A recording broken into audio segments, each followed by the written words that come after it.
ဒီနေ့တော့ကျွန်မအုတ်သမင်းနဲ့ကြက်သားဟင်းချက်စားဖြစ်တယ်ရှင်အဲ့တော့ပထမဆုံးဆန်ကိုရေးစင်အောင်ဆေးပြီးတော့အဲ့ထဲမှာအရသာမထည့်တယ်တခါတည်းစားထည့်တယ်ပြီးလို့ရှိရင်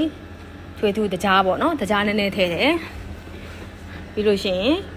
အုံတို့ကျွန်မအုတ်သမင်းကိုကျွန်မဆန်ကိုဒီတစ်ခါကို၄လုံးခွဲချက်တယ်ပေါ့နော်အဲ့တော့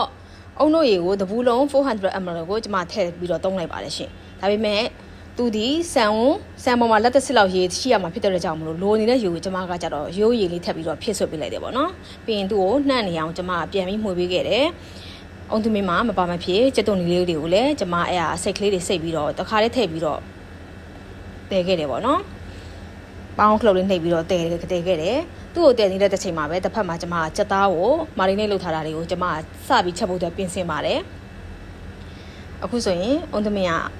တည်ဖို့အတွက်အစင်းလေးဖြစ်သွားပြီပေါ့နော်ရမ်းကိုအစင်ပြပြီးတော့လွယ်ကူတဲ့နည်းလမ်းလေးပါနော်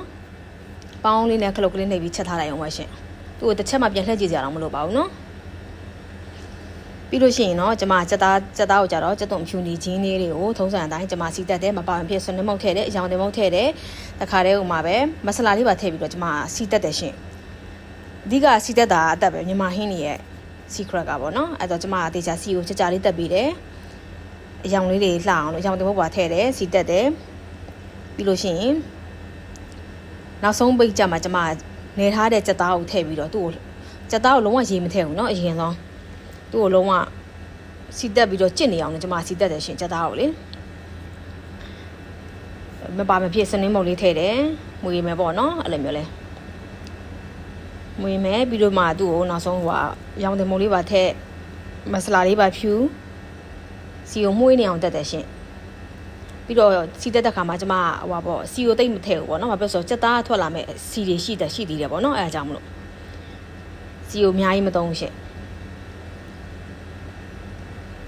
ချုံမုံလေးကတော့ကြိုက်ရင်ထည့်ပေါ့နော် option ပါတချို့ကျတော့ချုံမုံမစားဘူးအသားမဟုတ်သူဟင်းကပ်မဟုတ်သူသုံးကြတယ်ရှင်အဲလေးကိုငပြားလေးပေါက်မယ်ငပြားရစီတက်တဲ့ချိန်မှာထည့်လို့ရှိရင်မနန်ဘူးနော်သူကအရန်ကိုမှုေးပါတယ်ရှင်စီတက်နေတဲ့အချိန်မှာသုံးလို့ရှိရင်ပြီးရင်ကျွန်မသူ့ကိုတဖန်ပြန်ပြီးတော့အဖုံးလေးအုပ်ပြီးတော့ကျွန်မစီကိုကြက်တက်ထိတက်ခဲ့တယ်ပေါ့နော်ဒါကတော့မဆလာလေးပါမဆလာလေးဖြူခဲ့တယ်အဲ့ချက်သားကိုကျွန်မထည့်ပြီးတဲ့နောက်ပိုင်းမှာလည်းရေကိုကျွန်မ2ရေလောက်ပဲကျွန်မထပ်ဖြည့်စွတ်ပေးနိုင်တယ်ပေါ့နော်ထွေထူးကြိုက်ချက်စရာမလိုရှင်ညိုသီးခွဲချမ်းလေးပါကျွန်မထည့်လိုက်ပါတယ်ရှင်ကျွန်မတို့ကဆက်ကြိုက်တယ်ဆိုတော့လေညိုသီးခွဲချမ်းလေးပါထည့်တယ်အမနောက်ဘွေးဆုံးကြမှာကျွန်မကြက်သားလေးထည့်ပြီးတော့နေတယ်ကြက်သားလေးကအသုံးလေးကြီးွားတယ်ကျွန်မဖြတ်ဖို့အတွက်မေ့သွားတယ်ရှင်ကြက်သားအသုံးလေးကတော်တော်ကြီးကြီးွားတယ်ရှင်စုစုပေါင်း9တုံး